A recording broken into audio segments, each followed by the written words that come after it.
दोस्तों, इंसान को एक बात हमेशा याद रखना चाहिए कि उसके जो माता पिता होते हैं, जब अपने बच्चे को पाल पोस कर वो बड़ा करते हैं, जवान करते हैं, उसके बावजूद भी वो हमेशा अपने बच्चों के लिए ही जीते हैं। कोई भी माता पिता ये नहीं चाहता कि उनके जीते जी उनके बच्चों का भविष्य खराब हो जाए। लेकिन आजकल के बच्चे जो हैं, ये नादानी में एक ऐसा फैसला कर देते हैं जिसकी वजह से ना कि उनकी ज़िंदगी बर्बाद होती है, बल्कि कई लोगों की जो ज़िंदगी होती है वो तबाह बर्बाद हो जाती है, जैसा कि आज की कहानी के अंदर होता है। ये पूरी कहानी सिलसिलेवार तरीके से दोस्तों मैं आप लोग को सुनाऊंगा, लेकिन आप लोगों से एक रिक्वेस्ट है। चैनल अभी नया है तो आपके प्यार की, आपके सपोर्ट की बहुत ज़्यादा ज़रूरत है। आप लोग जिस तरीके से ट्रू क्राइम सफ़र पर प्यार देते हैं, इस नए चैनल को ग्रो करने में इसे सपोर्ट करें और आप लोग ज़्यादा से ज़्यादा लाइक, सब्सक्राइब और कमेंट ज़रूर करें। तो फिर चलते हैं, सीधा सीधा इस कहानी का रुख करते हैं। दरअसल दोस्तों, अगर मैं बात करूं आज की इस कहानी की, तो आज की इस कहानी की शुरुआत होती है उत्तर प्रदेश के कानपुर से। और इसी कानपुर में एक इलाका लगता है रावतपुर इलाका। ये जो रावतपुर इलाका है, इसी रावतपुर इलाके के अंतर्गत एक और इलाका आता है जिसको कहा जाता है कच्ची बस्ती। और इसी कच्ची बस्ती के अंदर एक परिवार रहा करता है। इस परिवार में परिवार के जो मुखिया है, इनका नाम है राज बहादुर। राज बहादुर जो कि पेशे से सब्जी विक्रेता है और अलग अलग जगहों पर गांव-गांव जाकर ये ठेला लगाकर सब्जी बेचा करते हैं। राज बहादुर की फैमिली में उनकी पत्नी लक्ष्मी और एक बेटा है, और उसके बाद में एक बेटी है जिसका नाम पूजा है। जो बेटा लकी है उसकी उम्र लगभग 22 साल के आसपास है, लेकिन जो लकी है ये अहमदाबाद में रहकर एक कपड़े के कारखाने में नौकरी करता है। लेकिन इसी दिवाली को जो लकी था ये छुट्टी लेकर अपने घर पे आया हुआ था। लेकिन दोस्तों, जो लकी था ये काफ़ी ज़्यादा गरीब परिवार से बिलोंग करता था। तो ऐसा नहीं था कि जब अहमदाबाद रहे तभी काम करे। जब ये अपने घर रहता था और यहाँ पर भी अगर कोई कामकाज मिला करता था तो लकी उस काम को भी कर दिया करता था, जिसकी वजह से वो 2-4 पैसे कमा लिया करता था। बात कर रहा हूँ मैं 8 नवंबर साल 2025 की।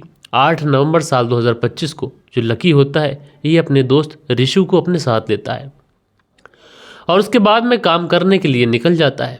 लेकिन जहाँ पर ये काम कर रहा था वहाँ पर बहुत ज़्यादा देर हो जाती है।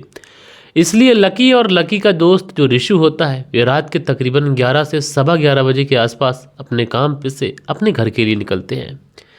लेकिन जहाँ पर ये लोग काम कर रहे थे और जहाँ इन्हें घर पे पहुँचना था, उसके बीच में एक रास्ता पड़ती है जिसको बोला जाता है गोपाल टावर। अच्छा, ये जो गोपाल टावर है, जब ये गोपाल टावर के नज़दीक पहुँचते हैं तो वहीं पर इनकी जो बाइक होती है वो बंद पड़ जाती है। अब जैसे ही बाइक बंद पड़ती है तो उसके बाद में लकी और उसका दोस्त ऋषि उतरते हैं, बाइक को हिलाने डुलाने की कोशिश करते हैं, क्या कुछ हुआ, प्लग हिलाते हैं। उसके बाद टंकी में देखते हैं तो देखने के बाद में समझ जाते हैं कि बाइक के अंदर पेट्रोल ख़त्म हो गया है। अब उसके बाद में लकी और ऋषु ये दोनों उस बाइक को धक्का देकर आराम आराम से आगे बढ़ने लगते हैं। कहीं पर कोई दुकान होगी वहाँ पर पेट्रोल बिकता होगा तो ले लेंगे, या फिर कोई पेट्रोल पंप आ गया तो ले लेंगे, या फिर घर ही पहुँच जाएंगे। लिहाजा ये दोनों बढ़ ही रहे होते हैं कि इसी बीच में 4 लड़के मिलते हैं। अब 4 लड़के जो मिलते हैं वो लकी की बड़ी ही बेरहमी के साथ में पिटाई करने लग जाते हैं। अब ऋषु जो था वो जैसे तैसे अपनी जान बचाकर वहाँ से भागता है। भागने के बाद में सीधा सीधा लकी के घर पहुँचता है और लकी के घर पहुँचने के बाद में कहता है कि जो गोपाल टावर है, उसी गोपाल टावर के पास में 4 लड़के ऐसे हैं जो लकी की बड़ी ही बेरहमी के साथ में पिटाई कर रहे हैं। अब जैसे ही घर वाले ये बात सुनते हैं उनके तो कलेजा कांप जाता है। इसलिए जो घर वाले होते हैं बेचारे दौड़े दौड़े भागे भागे गोपाल टावर के पास पहुंचते हैं। लेकिन जब तक वो लड़के जो थे वो वहाँ से जा चुके थे और जो लकी था ये बहुत ही बदहवास अवस्था में वहीं पर सड़क के किनारे पड़ा हुआ था। अब जैसे ही जो घर के लोग होते हैं वो लकी को इस जख्मी अवस्था में देखते हैं।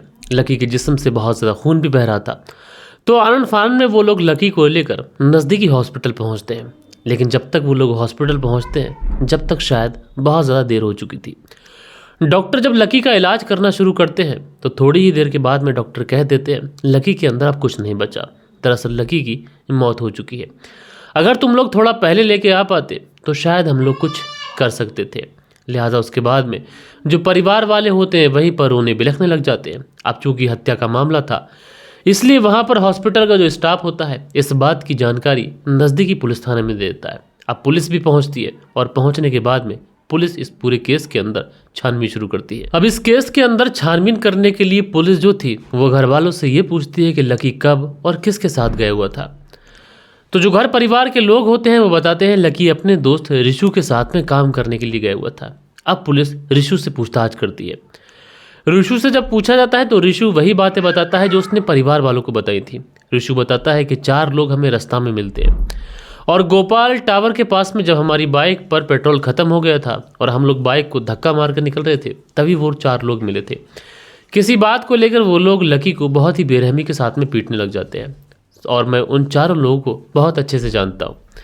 लिहाजा उसके बाद में पुलिस जो थे उन 4 ही लोगों के बारे में पूछते हैं तो ये बताता है कि एक का नाम रोहित था और रोहित के ही 3 दोस्त और थे। एक का नाम अंकुर था, एक का मोहित था और एक का अभय था। इन 4 ही लोगों ने लकी की बड़ी ही बेरहमी के साथ में पीट पीट कर हत्या कर दी है। अब लिहाजा पुलिस इसी ऋषु की तहरीर पर इन 4 के खिलाफ नामजद हत्या का मुकदमा दर्ज करती है और उसके बाद में इन 4 से पूछताछ करने के लिए पुलिस इनके घर पे पहुंचती है। लेकिन पुलिस जब इनके घर पे पहुंचती है तो बड़ा हैरानी होती है। दरअसल ये 4 के 4 जो लोग थे ये अपने घर से फरार हो चुके थे। अब उसके बाद में जो पुलिस की टीमें होती हैं वो रोहित और उसके 3 दोस्तों को ढूंढने लग जाती है। अगले दिन सुबह तक जो रोहित होता है आखिरकार पुलिस की गिरफ्त में आ जाता है। अब रोहित पुलिस की गिरफ्त में आ चुका था इसलिए पुलिस अब रोहित को फ्रंट सीट पर बैठाती है और अब रोहित से पूछताछ की जाती है। लेकिन जब रोहित से पूछताछ की जाती है तो रोहित पुलिस से कुछ भी नहीं छुपाता है बल्कि कहता है कि हाँ ये हत्या मैंने ही की है, लेकिन मैंने जो कुछ भी किया है अपने किए पर मुझे ज़रा भी पछतावा नहीं है।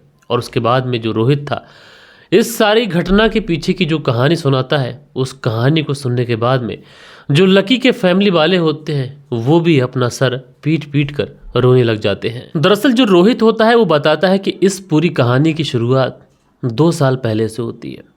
जो लकी था इसकी दोस्ती पहले रोहित की छोटी वाली बहन के साथ में होती है और उसके बाद में ये जो दोस्ती होती है धीरे धीरे नज़दीकी में बदल जाती है। अब आए दिन जब प्रेम प्रसंग का मामला शुरू होता है तो कभी कभी मुलाकातें भी हो जाती हैं। लेकिन जैसे ही इस बात की जानकारी लकी के फैमिली वालों को चलती है वो इस बारे में लकी से बात भी करते हैं। लेकिन जो लकी था ये किसी भी हाल में जिससे मोहब्बत करता था उसे छोड़ने के लिए तैयार नहीं था। आखिरकार दोस्तों लकी के जो फैमिली वाले होते हैं वो अब जल्द से जल्द लकी की शादी करना चाहते थे, इसलिए वो लकी के लिए लड़की देखना शुरू करते हैं। फाइनली लकी के लिए वो लड़की मिल जाती है और उसके बाद में साल 2024 में लकी की शादी कर दी जाती है। लकी की शादी तो हो चुकी थी लेकिन ये लकी की शादी लकी के मर्जी के खिलाफ थी। हालांकि नई नवेली दुल्हन लकी का इंतज़ार करती थी लेकिन उसके बावजूद भी लकी जो था ये सिर्फ और सिर्फ अपनी पुरानी प्रेमिका को ही याद किया करता था। अब आए दिन ये अपनी प्रेमिका से बात करता, कभी कभी मुलाकातें भी कर लेता। धीरे धीरे वक्त गुजरा और वक्त गुजरने के साथ में लकी की जो पत्नी होती है उसे अपने पति की इस प्रेम कहानी के बारे में पता चल जाता है। और जब लकी की पत्नी को ये सारी चीज़ें पता चलती हैं तो इस बारे में वो लकी से बात करती है। लेकिन लकी जो था वो अपनी पुरानी प्रेमिका को छोड़ने के लिए तैयार नहीं था। हालांकि इस बात को लेकर इन दोनों के बीच में झगड़ा कुछ इस कदर बढ़ जाता है कि अब इन दोनों पति पत्नी की जो ज़िंदगी थी ये कॉम्प्लिकेटेड हो चुकी थी। इसलिए लकी की जो पत्नी होती है अब फैसला करती है कि यहाँ पर तो रहने से कोई फ़ायदा नहीं है, इसलिए ये अपने पति को छोड़ती है और वापस से अपने मायके चली जाती है।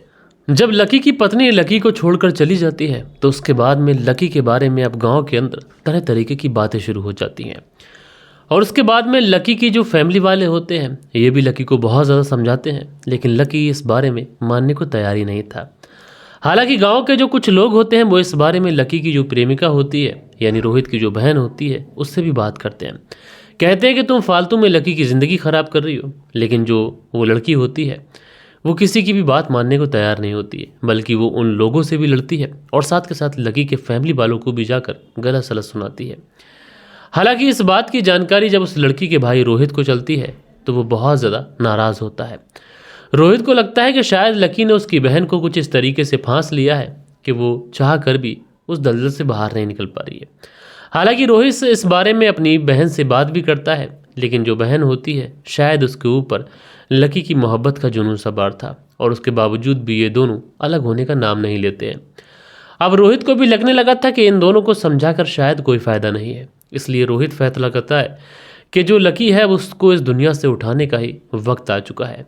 ना रहेगा बांस ना बजेगी बांसुरी। अब रोहित लकी की हत्या करने की प्लानिंग कर तो लेता है, लेकिन रोहित ये काम खुद से अकेले नहीं कर सकता था। इसलिए रोहित अपने साथ में अपने 3 और दोस्तों को मिलाता है। रोहित अपने तीनों दोस्तों से मिलकर अपनी बहन का वास्ता देता है, अपनी इज्जत का वास्ता देता है और उसके बाद में अंकुर, मोहित और अभय, इन तीनों को अपने साथ मिला लेता है।